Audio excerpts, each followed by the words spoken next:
Assalamualaikum warahmatullahi wabarakatuh. Halo anak-anak, selamat berjumpa kembali di pelajaran Pendidikan Pancasila dan Kewarganegaraan. Dalam kesempatan kali ini, kita akan mempelajari tentang mendukung tegaknya nilai-nilai demokrasi di Indonesia.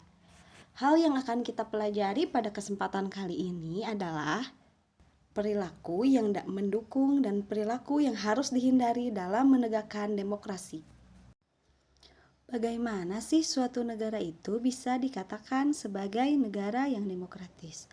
Suatu negara dikatakan demokratis apabila pertama, harus ada persamaan di depan hukum. Artinya, hukum harus dijalankan secara adil dan benar. Hukum tidak boleh pandang bulu. Siapa yang bersalah dihukum sesuai ketentuan yang berlaku.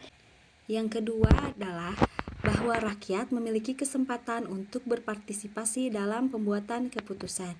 Hal ini dengan diwakili oleh Dewan Perwakilan Rakyat. Kemudian yang ketiga adalah memperoleh pendapatan yang layak karena terjadi distribusi pendapatan yang adil. Jadi, segala hal pendapatan yang didapatkan oleh negara dari pengelolaan sumber daya alam akan didistribusikan secara adil.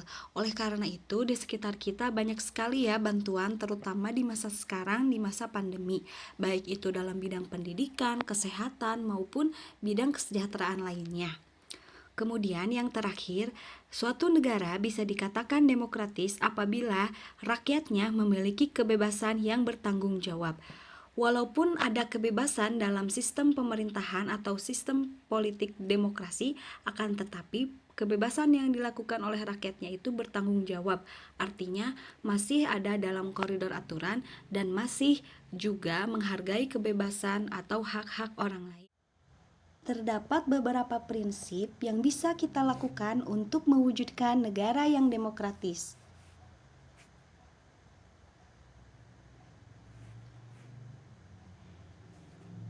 Kita harus membiasakan diri untuk melakukan 6 hal. Yang pertama, berbuat sesuai aturan hukum yang berlaku. Di kehidupan kita selalu ada aturan hukum yang berlaku, baik di sekolah, di masyarakat, maupun dalam kehidupan berbangsa dan bernegara, ada aturan hukum yang berlaku dan kita harus menaatinya. Ketika kita terbiasa untuk mewujudkan atau melakukan perbuatan sesuai aturan hukum yang berlaku, maka prinsip tersebut dapat mendukung terselenggaranya negara yang demokratis. Yang kedua, bertindak demokratis dalam segala hal. Artinya, bertindak demokratis di sini kita tidak boleh semena-mena, tidak boleh egois, dan harus bisa saling menghargai dan saling mendengarkan dengan lingkungan yang di sekitar. Yang ketiga adalah menyelesaikan persoalan dengan musyawarah. Di dalam kehidupan kita, terkadang kita memiliki persoalan-persoalan dengan lingkungan kita, dengan teman-teman, dengan orang tua, dengan guru-guru. Biasakanlah untuk selalu bermusyawarah dalam menyelesaikan permasalahan, karena hal tersebut bisa membawa dampak yang baik dan bisa membantu untuk menyelesaikan masalah dengan cara yang positif. Selanjutnya, yang keempat ada lakukanlah perubahan dengan cara yang damai tanpa adanya kekerasan. Walaupun kita punya ide ataupun gebrakan, akan tetapi apa yang kita lakukan haruslah dengan cara yang damai. Jangan sampai perubahan atau ide yang ingin kita berikan itu bisa membawa kekerasan yang justru membawa masalah baru di lingkungan sekitar kita. Yang kelima, pilihlah pemimpin dengan cara yang demokratis. Tentu saja di sekitar kita sudah banyak ya pemilihan-pemilihan yang dilakukan secara demokratis. Dari mulai milih KM, milih ketua OSIS, milih ketua RT, ketua RW, sampai ke memilih presiden. Nah, oleh karena itu, kita sebagai warga negara yang baik diharapkan bisa memberi kontribusi dengan cara berpartisipasi di dalamnya. Yang keenam, biasakanlah kita untuk memberi kritik yang membangun. Ketika kita ingin mengkritik, lakukanlah kritik tersebut secara baik, dengan bahasa yang baik, dengan pesan yang positif. Jangan sampai kritik yang kita berikan hanya bisa menjatuhkan orang dan tidak memberikan solusi untuk perbaikan. Orang yang memberikan kritik dengan cara yang tidak baik dan dengan muatan yang tidak membangun hanya orang-orang egois yang ingin menjatuhkan. Oleh karena itu, sebaiknya untuk mewujudkan kehidupan demokrasi yang baik di sekitar kita, kita harus dianjurkan untuk memberikan kritik yang membangun. Selain membiasakan keenam hal ini, ada beberapa hal juga yang harus kita usahakan untuk selalu dilakukan. Kita diharapkan untuk selalu menerapkan penggunaan akal sehat dan hati nurani dalam bermusyawarah, tidak mengedepankan emosi ataupun egois kita. Karena kalau kita menggunakan akal dan hati nurani dalam musyawarah, maka solusi yang akan kita dapat. Sedangkan sebaliknya, apabila kita menggunakan atau mengutamakan ego atau hal emosi, maka yang terjadi bukanlah penyelesaian masalah, melainkan menambahnya masalah. Yang kedua adalah mempertanggungjawabkan hasil musyawarah kita kepada Tuhan Yang Maha Esa, bangsa, negara, dan juga diri sendiri.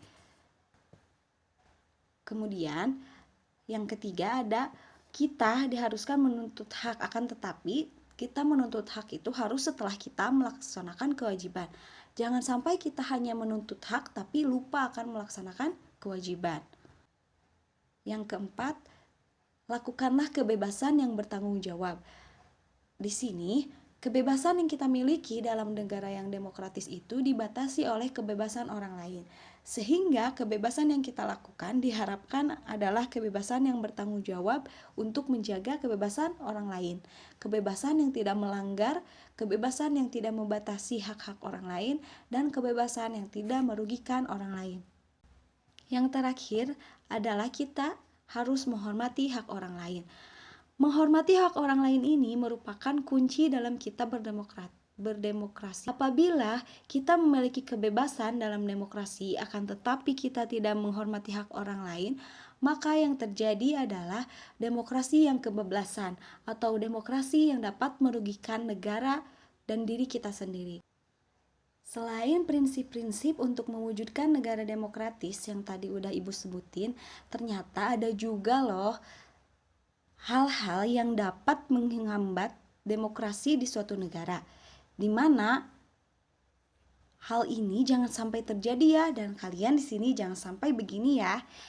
Hal-hal tersebut apa aja? Yang pertama adalah kurangnya solidaritas, toleransi, dan rasa menghargai pendapat orang lain. Apabila kita memelihara sikap kurang solidaritas, toleransi, dan rasa menghargai, itu akan menghambat demokrasi karena akan memunculkan banyak perpecahan, apalagi dalam karakteristik negara kita sebagai negara yang memiliki keberagaman yang sangat banyak. Yang kedua adalah kurangnya rasa keadaban terhadap hak asasi manusia. Walaupun kita diberikan kebebasan, akan tetapi bukan kebebasan yang utuh. Di sini, kebebasan yang kita miliki dibatasi oleh hak orang lain, terutama oleh hak asasi orang lain. Yang ketiga adalah sikap mementingkan diri sendiri. Dalam demokrasi, meskipun kita punya pilihan, akan tetapi pilihan kita itu harus bertujuan untuk kebaikan bangsa dan negara, tidak mementingkan kepentingan sendiri, apalagi jika kepentingan itu bertentangan dengan bangsa dan negara atau kepentingan tersebut merugikan orang banyak. Yang keempat, membatasi pendapat dan ekspresi orang lain. Walaupun kita berbeda pendapat atau tidak setuju, selama ekspresi atau pendapat orang lain itu tidak merugikan, maka kita tidak diperkenankan untuk membatasinya, karena hal tersebut sudah dijamin ya dalam konstitusi negara kita. Dan yang terakhir adalah tidak adanya kejujuran dalam menegakkan keadilan. Apabila di suatu negara keadilan tidak ditegakkan secara jujur, maka yang terjadi adalah kekacauan. Apalagi di suatu negara yang menganut sistem politik atau pemerintahan yang demokratis atau demokrasi. Hal tersebut bisa menimbulkan permasalahan dan bisa menghambat terwujudnya negara demokratis, karena salah satu syarat suatu negara disebut negara yang demokratis adalah adanya persamaan di depan hukum. Nah, cukup sekian pembahasan yang Ibu berikan. Mudah-mudahan apa yang Ibu jelaskan bisa membantu kalian dalam memahami materi ini.